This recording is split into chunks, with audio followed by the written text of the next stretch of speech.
How's it going, everybody? It's Beer here from Team Berserk, coming at you with a red UI Goku deck list. So, I had played this in the Carta Magica Regional today, and I had placed third, so, top four, as they say. The only loss I had was against King Piccolo, piloted by Marcel Russell. So, yeah, I wanted to share everybody how I played this deck and what happened here, because I think it's a pretty fun deck that everyone should honestly consider picking up. It's great. Before I do proceed, though, I do want to provide a few shout outs to a bunch of people, but mainly I want to provide a shout out to Team Berserk, to Team Deck Planet, and Team TCG Metals. We're all a group together. So, big shout out to the boys. I also want to provide a shout out to our sponsor, Blue Lotus. And I also do want to provide a shout out to some of my personal buddies, Lucas, Mario, Ayub, and Fissum. I honestly would not have been able to succeed without their help there. And finally, I would like to provide the biggest thank you to Yuvraj, who helped me come up with this list. We spent a lot of time brewing, a lot of time play testing, just a lot of piloting and everything. It was a great amount of time spent and effort, but I feel like it paid off. So without further ado, I would like to proceed with the deck list. All right. So obviously the first thing is the leader. So in case you don't know how the leader works, he has two permanents, the same permanent on both sides, where basically I can't send cards from my drop area to the warp. What this mainly means is I'm not able to overwhelm, which, it is what it is. However, it also is useful against certain black matchups where they force you to, where you have to choose the card to send to the warp from your grave because it actually can't happen. So it can help in those types of matchups. And then on swing on front slide, the leader draws, and then he has an activate main where burst 3, you draw one, then you discard one. His awaken condition, you have to have 7 U7 in drop area, or you have to have 4 or less life. When you awaken, you basically untap one, draw one. Then on the back side, he doesn't draw and swing anymore. However, instead of the burst 3 activate main, instead it's draw one, then burst up to 3, basically. You place up to 3 in the drop. And then his second activate main, sparking 20, you just grab a red U7 from your drop area from the game, like a sorry, once per game, you grab a U7 from your drop area if you have Sparking 20. So the idea is you burst yourself out to play your dudes out for cheap and you just go ham. And this is one of the few red leaders that can awaken at 8 life, 7 life, at really high life numbers that I've not really seen any other red deck do. So it's kind of crazy in that aspect. But anyways, enough about the leader. We're going into the deck. So the main engine itself is pretty straightforward. The first thing you have is these Android 17s, um, heeding the call. So if you play him from hand, you draw one, but mainly you just want to mill him. When you do the activate main on the leader and you burst this guy, if he gets milled, you can burst one to put him into play, and it's a limit one. So the important thing here is it can potentially fuel your mills even further, which gives you better numbers, of course. And then what I like doing with this is if I'm going first, if I get this out, I pass on my opponent's turn, pass to my opponent, and on their first swing, I combo it away. That way, I have an extra U7 in my drop area, and I still maintain that high life total. You could make the argument of taking the hit early to basically, put yourself to 7 and have an extra card in hand. But I personally value staying at as high life as possible because it just makes it harder for your opponent to really choose what to do later on in the game. So that's the first card right here. And worst case scenario, you could always just play it for a cantrip. Never hurts. Next card we run is the Son Gohan Ultimate Essence. We go 4 copies of that. So the second auto in my build is not very useful, but the first auto, when it's played, you can top 5 search for a Unison specified cost 2 or 1 red U7 card with energy cost of 4 or less. So this just lets you grab your pieces. It's a turn 1 play. If you're going first, this is a fantastic card to play, especially like turn 1 if you get both of these guys out. You basically know you're going to guarantee turn 2 awaken, so it's really good. But that's the main thing there. The second auto is if you combo with the skillless, you get to draw one, limit one. But I'm not running skillless in this build, so you don't really need this. And then the next card I'm going to go through is your super combo. Because you're going to be bursting a lot, it makes more sense to just run this sparking super combo rather than the Raditz. And because you stay at very high life totals most of the games, you're never going to be able to resolve rat. It just ends up being a dead card in hand.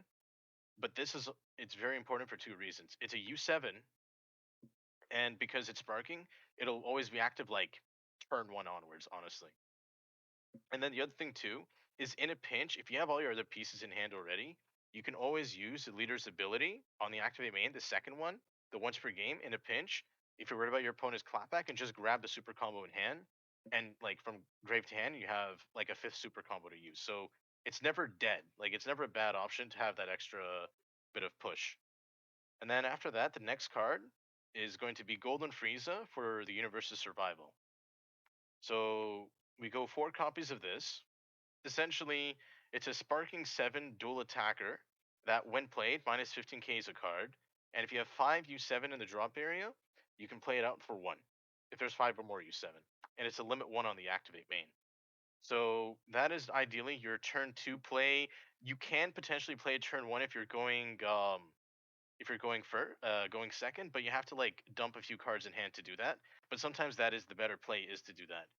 And then the next card after that would be Android 17 uh, for the Universe's Survival.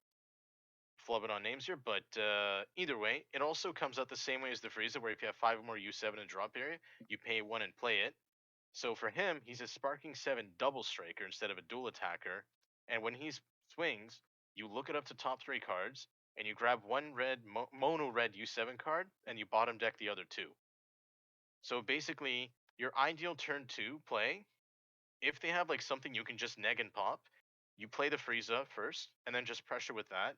And then if your opponent's at 5 life, you make them have that do or die situation where you then play this and you swing with it, and it's a 15 double, and now they have to choose to like out combo it or not, or take the double strike, and you still get your top 3 search, and you can always combo any of these other ones, even super combo early, just to pressure them. It never hurts. And then so that's ideally your turn 2 play, and then after that it's just always good value. So to play them is limit 1, but they're not unique, so you can have multiple of these on board, and if your opponent's not able to clear these out, it ends up like, especially the 17, just starts generating massive value. And then the next card is going to be Son Goku Sign of Mastery. So this counterplay is extremely powerful in the deck. So basically, it's counterplay limit 1. He's a 3-cost base, 1 red card specified. However, if you have Sparking 7 and your leader card is a mono red Son Goku, he basically becomes a 1-cost. This isn't on either player's. It's on either player's turns. It's a 1-cost, so you can even just play him like normal on your turn. He's a 19k base, and basically when he's played, you negative 15k one of your opponent's battle cards, and if the power of that card becomes 0 or less, you draw 1. So you just pop something and draw 1. It's good value. You can play it on opponent's turn. You can play it on your turn. It doesn't really matter in that aspect. So like your turn 2, if like you need to go really aggro on your opponent, it's one of those matches where you just need to push them. You can go Frieza 17, Awaken, and go into the Goku just for an extra 19k swing if you feel like it's necessary. And if it's not, you just hold the energy for like some threat of theirs, depending on the matchup. Otherwise, you just move on. And then we run 4 copies of Super Saiyan Blue Vegeta for the Universe's Survival. So this guy, I probably played him the least today, but he's still important. He's still a U7. You want to have as many U7, like you want to have a good amount of U7s in your drop area. For him, he can come out Sparking 10. You pay 2 if your leader card is a mono red U7 card. Play this card from your hand. He's a deflect crit 20k. When he's played, you draw 1, and ignoring barrier, you minus 15k 2 battle cards. This is insanely good value. Like it replaces itself, which is already good, and like being able to pop 2 things ignoring barrier is honestly really crazy, and it's a deflect crit. Like it when it's good, it's a very strong card, but generally speaking, you end up charging it, comboing it away, or you just mill it away. But sometimes there are certain matchups where they play those barrier cards you just need to get rid of, and this is the perfect solution. They play a Poutine, they try to do some stuff like that. It's like, yeah, get that out of here. So that's like the core engine there, and then finally you have the boss monster known as Son Goku Ultra Mastery. I personally have 2 SPRs, but this guy is an absolute beast. So he's typically your turn 4, 5, 6 play, and he's what helps you end games, right? So with him, he's a deflect dual attack double striker, And Sparking 20 auto once per turn. When he attacks, your opponent has to basically reveal their hand, and you can choose any card in their hand, 7 or less, and have him place it in a drop area. And the way you play him out is you do his activate main. You pay 4 energy. If there's 10 or more U7 cards in your drop area, you play him from your hand. You choose all your opponent's battle cards, neg them for 35k for the turn, and you can't play non-red battle cards for the turn, which is fine. It's a red deck. It doesn't matter. So basically, this is ideally what you play turn 4 to like destroy your opponents. And normally what you do with the leader, especially on the front side turn 1, if you have this in your opening hand, you do the activate main on leader, you burst 3, draw 1, discard 1, you typically discard him, and you don't mind seeing him in your grave. Like even all 3 copies is fine. Personally, I feel so what you can do is, depending on matchups, because you can always pick one up from the grave, there are certain situations where it's actually ideal to have one in your hand and one in the grave, because you can play the one in hand like normal, and your opponent's naturally going to respond to it, or they'll have to survive it. And then the next turn, you do the once per game off the leader and grab the other copy and play it, and now you have both these guys on board, and now your opponent's like really feeling the pain. So just a little advice there. Don't just always let it all get milled out. Like if you can keep one in hand, it isn't terrible, because then you can play 2, and that's just like it's just beautiful. The next card we play is the Son Goku Divine Presence. So this card I only run at 2 copies, and this one's obviously at 3. For Divine Presence, this is typically used for the blue matchups. It's okay in other matchups, not so much red matchups, but other matchups you can use it to push as well. It's not bad against black. If they don't have petrification in hand and they try to Kai negate, they can't bounce it, but they can bounce the other ones, of course. So it isn't terrible in the black matchup. It's fine in the it's okay in the yellow matchup. It's great against green and it's great against blue. Basically, when you combo 2 red cards, you can pay 2 red if you have 3 more energy. You can put it into play, and you can target any red card on the board and give it plus 5k for the turn. Typically, you target itself, and then when he swings, he lets you search through your deck for a skill list and gets plus 5k for the turn, so he becomes a 30k dual attacker the turn you play him. So he is great for pressure, and he's great turn 3. There is actually a crazy line of play you can do, though, where if you end up having 2 of these in your opening hand, and you have like these 2 as well, the Frieza and the 17, turn 1, you don't care. Turn 2, you play the Frieza, you play the 17, you swing with both of them, and if they don't, and then you pass to your opponent. If they don't kill either of them, it's a beautiful day. If they don't kill both of them, and then you go to your turn 3, you can swing with both of them. Then you can swing with your leader, draw off swing, combo 2 cards in hand, play 1 Divine Presence, and then awaken your leader, untap 1, draw 1, play a second Divine Presence, and I have 2 30k dual attack 30 like yeah, 2 30k dual attackers. So that's a lot of swings you can do to your opponent in a singular turn. And then so that's the idea with that. The Well, next card in the list would be the Super Saiyan Blue Kaioken Concentrated Destruction.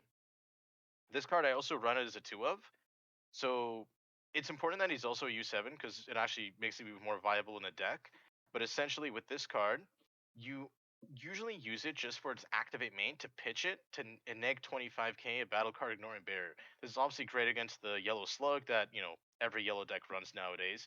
It's good against a lot of other like tech cards, and like sometimes in a pinch, just being able to play 3 and just wipe 20k or less on the board can honestly just win you the game. Paying 3 is hefty, but being able to like reset a board state can just win you the entire game. There's not really much more to say about that. It's when it's useful, it's great. When it's not, you just charge it or combo it and move on with your life. And then I'm gonna go through my negate lineup. I only ran 6 negates. We ran 2 copies of King Vegeta's Imposing Presence. So basically, you can pay 1, or if your life's at 3 or less, you can play this for free by pitching another red card. Once you can use this counter effect once per turn, and basically you activate it. The attacking card gets minus 10k power for the turn, ignoring barrier, and for the rest of the turn, every time your opponent wants to attack with a battle card, or not a battle card, any card actually, they have to, for the cost to swing, negate 5k each time. So this can help stall heavily against decks that go wide or decks that rely on dual attackers. Like for example, Kefla. If you use this on Kefla's first swing, she's a 20k and you can just out combo it, and then on her next swing she's a 15k. Like she's not doing anything. She's not killing. Right? So that's the imposing presence. We run it at 2. And then the other negate that we run is Afterimage Technique. This card is absolutely insane in this deck because the fact that you can essentially have it active turn one. Because like when you do your burst, you're gonna have like form drop anyways. And then if your opponent swings, you can combo one, and then after that you have it active right away turn one. If they try to do anything, you can always sparking and take life, and you can defend anything like your unisons, your battle cards, and you can neg stuff on board. So it just adds a lot of pressure and a lot of value. And the other thing too is because your leader can awaken at 8 life, you don't mind taking the life for the sparking 5 to like activate it for free. It doesn't really hurt you, and it basically just nets you more advantage. And then we're gonna go into my tech cards, let's just say. Um So I run one copy of Koitsukai. I was originally running two. This is a 56 card list. I was running two at 55, but I did some adjustments.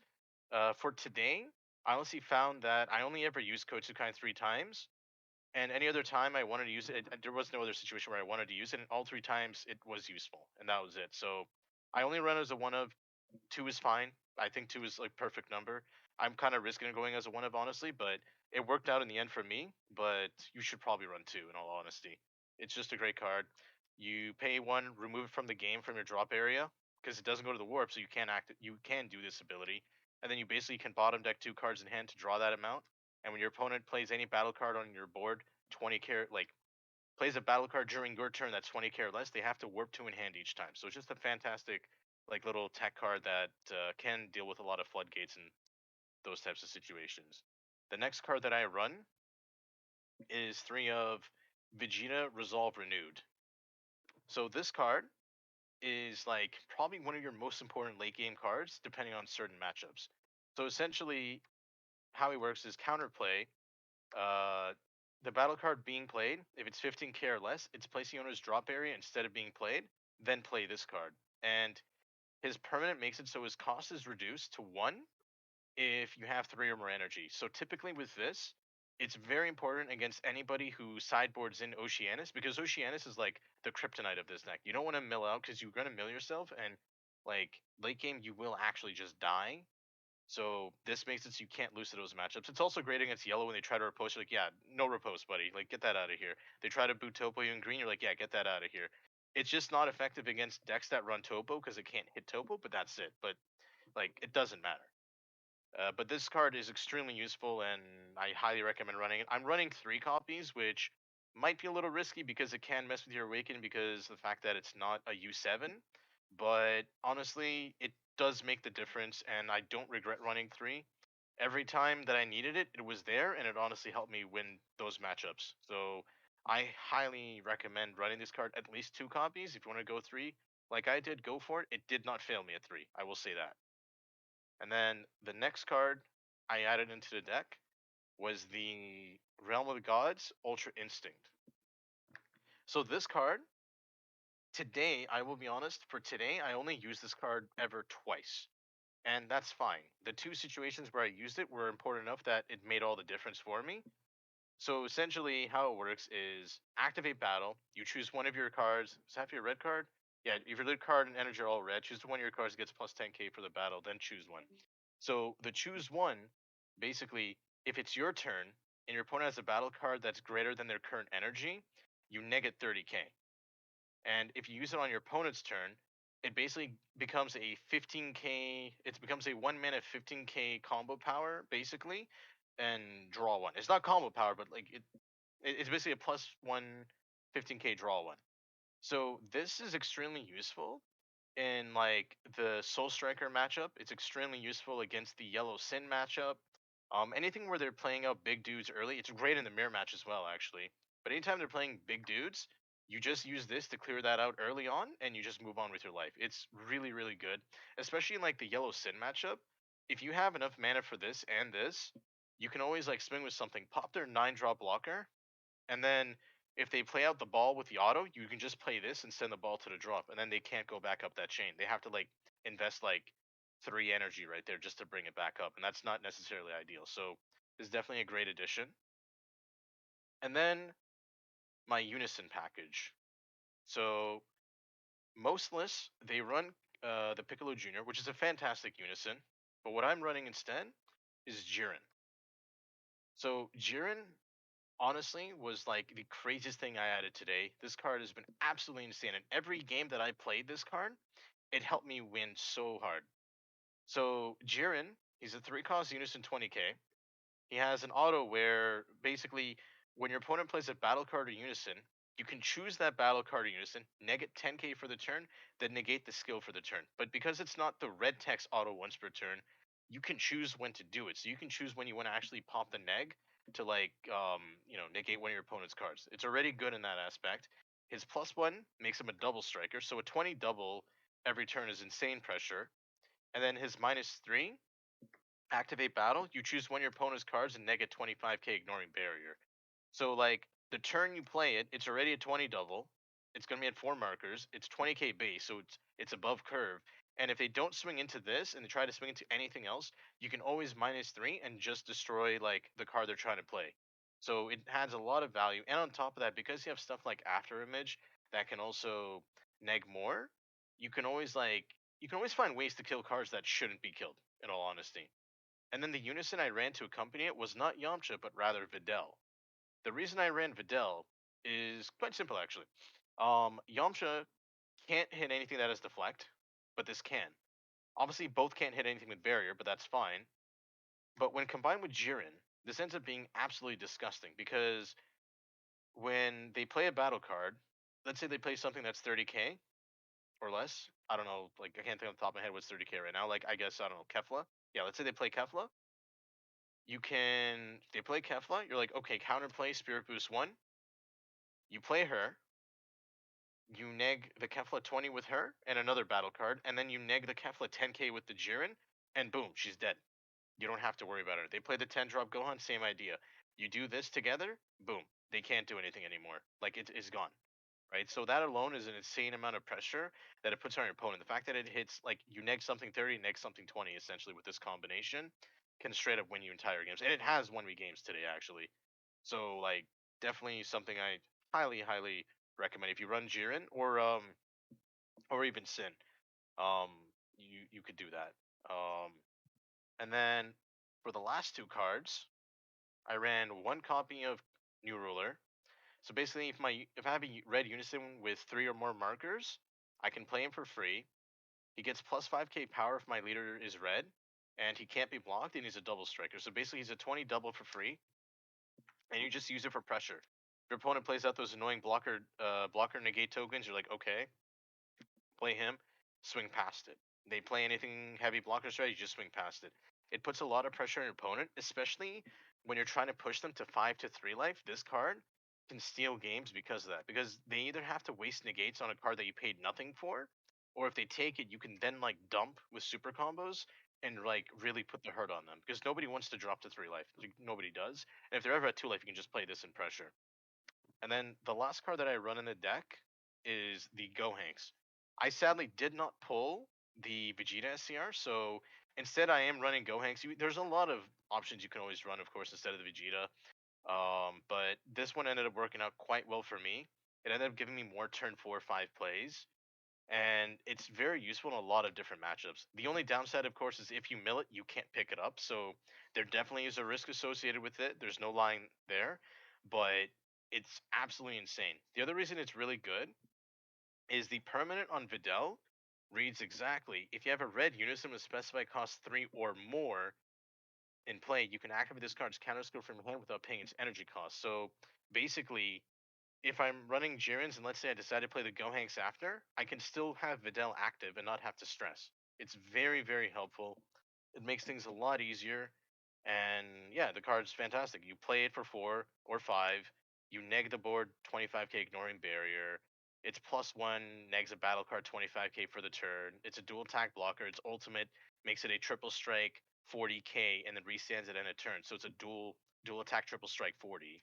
Like that's insane. And it's a unison. Unisons are probably some of the hardest cards in the game to interact with and stop.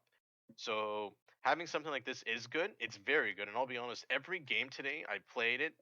Like not. I think 6 out of my 8 games. I think I played it. Maybe 7. Of my eight games, I played it, and every single time I played it, it was useful. It never was a situation where it was the wrong play to use it. And yeah, it's just perfect because sometimes You will run into matchups where tapping out 4 to play this is extremely dangerous and risky and could lose you the game. But tapping out 4 to play this is safer because it's a blocker and can neg something. If you're maintaining the opponent, like if you keep clearing the opponent's board, they won't be able to effectively kill you. And then on the next turn, now that you have 5 energy, you can pay the 4 to play this, and then you can swing with this in comfort. Because if they try to like floodgate with Oceanus or a Repose or anything like that, you can then use the Vegeta and counterplay it. So basically, this helps set up your turn 5 kill by having something to dump your mana with turn 4 that your opponent can't ignore. So it does add a lot of pressure and adds a lot of dynamics to it, but I can go on and on with this card, but it's good. The Vegeta SCR is better. I'm not gonna lie. Like for this deck, the Vegeta SCR is definitely better. All the games where like this had won me it, the Vegeta SCR probably would have done it better because it would have just made it even easier with less hoops. But there are certain matchups where this is sometimes still better. For example, against Yellow Trunks, being able to just, although the Vegeta's fine too, can do it too, but like being able to just ignoring barrier, neg 25k their board, all those barrier blockers and the slugs and the Vegetas and everything, just getting rid of it all without actually doing anything is like really, really good. So like don't sleep on it, but obviously Vegeta's better. Um that's like the deck profile itself. However, I can also go over lines of play here.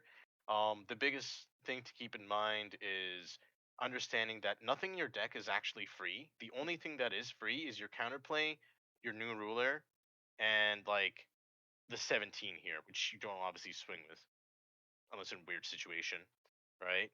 So you have to understand everything you play costs at least 1 mana, 2 mana, or 4 mana. So you need to make sure you're sequencing very carefully and you understand that that one energy needs to pay for itself. It has to be doing something. So, for example, what I typically do as well is I stall my Awaken to turn 3 typically, unless it's a matchup where I have to go aggro. Because my Awaken's an untap one, draw one, what I do usually is I'll play these guys turn 2, pressure my opponent with it. If they try to swing into them, I either use super combos defensively just to keep them alive, or I use afterimage technique to keep them alive. And then turn 3, I play the Jiren, I swing with my leader, do all that fun stuff. I awaken my leader, untap one, draw one, and then I have one open. I either use that one open to pressure with either of these guys, play another one and swing with it, or I leave it open for the sake of this Goku. The reason for that is then what happens on the opponent's turn 3, you have this combo. So basically, if they play battle card 15 careless, you pay one, play this, negate 15, boom, you've made them waste energy on one play already. Then if they play something else, or like let's say they use an ability that plays multiple cards, you can just do this combo again and just wipe their board. And then you're just laughing at your opponent as you've ruined like whatever play they want. So this is like a really strong line of play you can do.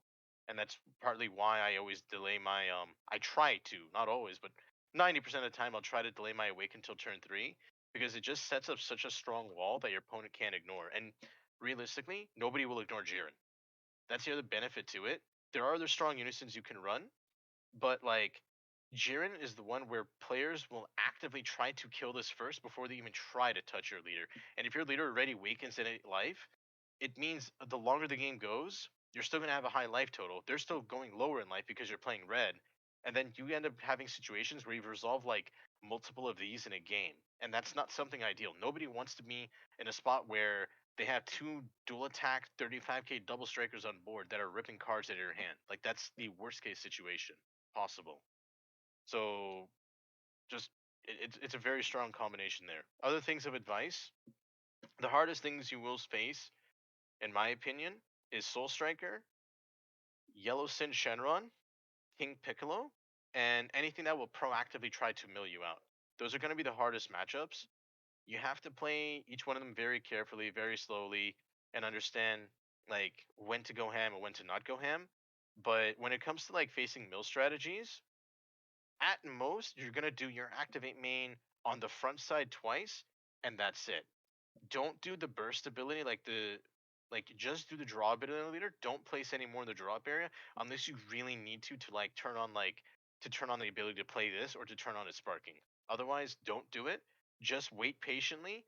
They'll mill for you. So just swing at them with your normal dudes. If they play Oceanus, make sure you have these guys in hand. Hard mulligan for them. Have them ready. This will make it where when they play the Oceanus, they pay their 2 mana already for the Oceanus. You play this, they lose the Oceanus, and then not only do they lose the Oceanus, they still have to discard one for her negates cost. Yeah, so basically they're going -2 in hand, and then you're still playing this guy, and they wasted 2 energy, and then you can still keep going ham with your dudes. It's very, very important that you have this card against any deck that will run Oceanus, which is honestly, especially if you go into a format where there's sideboarding or pre-siding, so best of three or best of one pre-side, this card is like absolutely important to run because everyone's gonna put Oceanus because everyone's like, oh yeah, it's Goku. Because what happens is if you let Oceanus resolve, and let's say you have like 8 cards left in deck or 4 cards left in deck, if you're not able, like, you won't be able to end games. If you have 4 cards left in deck and the Oceanus, you just straight lose. Like, you can't end the game. And then if you're at like 8 cards and you aren't able to pop the Oceanus, you only like you're not going to be able to do anything. And if you can pop it, you only have like one swing if you have 8 cards left. So it's really, really important to understand matchups where like you have to play fast and matchups where you have to play slow. Like, and that's really all there is to it, honestly. I think that's all I got for that. Thank you all for watching, and yeah, till next time.